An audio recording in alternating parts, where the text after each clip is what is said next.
ರಾಜು ಕೊಳಕೆ. ನಾನು 6ನೇ ತರಗತಿಯಲ್ಲಿ ಓದುತ್ತಿದ್ದೇನೆ. ನನ್ನ ಶಾಲೆಯ ಹೆಸರು ಸರ್ಕಾರಿ ಮಾದರಿ ಪ್ರಾಥಮಿಕ ಶಾಲೆ ಅಲಗೂರಿನಲ್ಲಿ. ಮಕ್ಕಳಲ್ಲಿ ಸಮತೋಲನ ಆಹಾರ ಬಳಕೆಯ ಅಭ್ಯಾಸ ಬೆಳೆಸುವುದು. ನಿಂಬೆಹಣ್ಣು ಮತ್ತು ಮೋಸಂಬಿ ಒಂದೇ ಜಾತಿಯ ಹಣ್ಣುಗಳು. ನಿಂಬೆಹಣ್ಣನ್ನು ಮೊದಲು ಅರಬ್ ದೇಶಗಳಲ್ಲಿ ಕಾಣಲಾಯಿತು. ಭಾರತ ದೇಶದ ಅಸ್ಸಾಂ ರಾಜ್ಯದಲ್ಲಿ ಮೊದಲು ಬೇಸಾಯ ಮಾಡಲಾಯಿತು. ನಿಂಬೆಹಣ್ಣನ್ನು ನಾವು ಎಷ್ಟು ಸೇವಿಸುತ್ತೇವೋ ನಮ್ಮ ದೇಹಕ್ಕೆ ಅಷ್ಟು ಒಳ್ಳೆಯದು ಎಂದು ವೈದ್ಯರು ಹೇಳುತ್ತಾರೆ. ನಿಂಬೆಹಣ್ಣು ನಮ್ಮ ದೇಹದ ಅನೇಕ ಭಾಗಗಳಿಗೆ ರಾಮಬಾಣವಾಗಿ ಕೆಲಸ ಮಾಡುತ್ತದೆ. ನಿಂಬೆಹಣ್ಣು ಬೇಸಿಗೆಯಲ್ಲಿ ಮಕ್ಕಳಿಗೆ ಉಪ್ಪು, ಸಕ್ಕರೆ ಮತ್ತು ನಿಂಬೆಹಣ್ಣು ಕುಡಿಸುವುದರಿಂದ ಮಕ್ಕಳಲ್ಲಿ ಶಕ್ತಿ ಹೆಚ್ಚಿಸುತ್ತದೆ.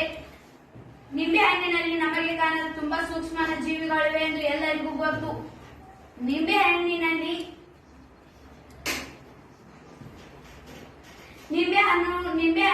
ಚಿಕ್ಕ ಮಕ್ಕಳಿಗೆ ಸ್ವಲ್ಪ ಬಿಸಿಯಾದ ನೀರಿನಲ್ಲಿ ನಿಂಬೆಹಣ್ಣು ಮತ್ತು ಉಪ್ಪು, ಸಕ್ಕರೆ ಕುಡಿಸುವುದರಿಂದ ಮಕ್ಕಳಿಂದ ಕ್ಯಾನ್ಸರ್ ದೂರವಿರುತ್ತದೆ. 22 ಕ್ಯಾನ್ಸರ್ ಭಾಗಗಳಿಗೆ ಇದು ಒಂದು ಉತ್ತಮ ಔಷಧಿ ಎಂದು ವೈದ್ಯರು ಹೇಳುತ್ತಾರೆ. ನಿಂಬೆಹಣ್ಣಿನಲ್ಲಿ ಪೊಟ್ಯಾಸಿಯಂ ಅಧಿಕವಾಗಿದೆ. ಧನ್ಯವಾದಗಳು. ನನ್ನ ಹೆಸರು ಶ್ರೇಯಾ ಸಂಜೀವ್ ಕೋಳಿ. ನಾನು 6ನೇ ತರಗತಿಯಲ್ಲಿ ಓದುತ್ತಿದ್ದೇನೆ. ನನಗೆ ಬಂದ ವಿಷಯ ಹಾಲು. ಇದು ಪೂರ್ಣವಾದ ಆಹಾರ ಎಂದು ಕರೆಯುತ್ತಾರೆ. ಇದು ನಮ್ಮ ಶಾಲೆಯ ಎಲ್ಲಾ ಮಕ್ಕಳು ಹಾಲನ್ನು ಕುಡಿಯುತ್ತಾರೆ. ಇದರಲ್ಲಿ ರಾಗಿ ಮಾತನ್ನು ಹಾಕಿರುತ್ತಾರೆ. ಧನ್ಯವಾದಗಳು. ನನ್ನ ಹೆಸರು ಅನುಶ್ರೀ ಅನಿಲ್ ಬಳಗಾರ್. ನಾನು 6ನೇ ತರಗತಿಯಲ್ಲಿ ಓದುತ್ತಿದ್ದೇನೆ.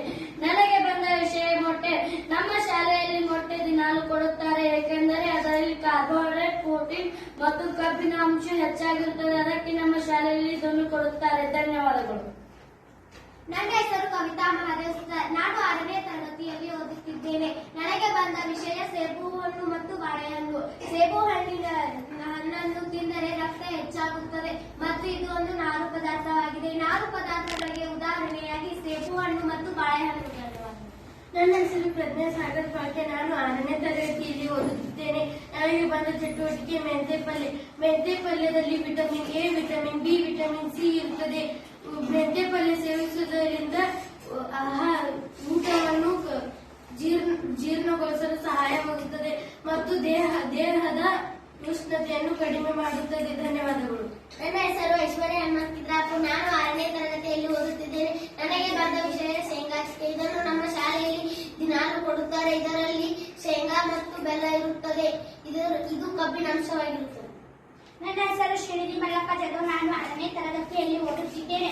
ನಾನು ಪೇರು ಹಣ್ಣಿನ ಬಗ್ಗೆ ಹೇಳುತ್ತೇನೆ. ಪೇರು ಹಣ್ಣಿನಲ್ಲಿ ಖನಿಜಾಂಶಗಳು ಹೆಚ್ಚಾಗಿರುತ್ತವೆ. ಇದನ್ನು ತಿನ್ನುವುದರಿಂದ ನಮಗೆ ಸಕ್ಕರೆ ಕಾಯಿಲೆ ದೂರವಾಗುತ್ತದೆ. ನನಗೆ ಬಂದ ಇನ್ನೊಂದು ಚಟುವಟಿಕೆ ಎಂದರೆ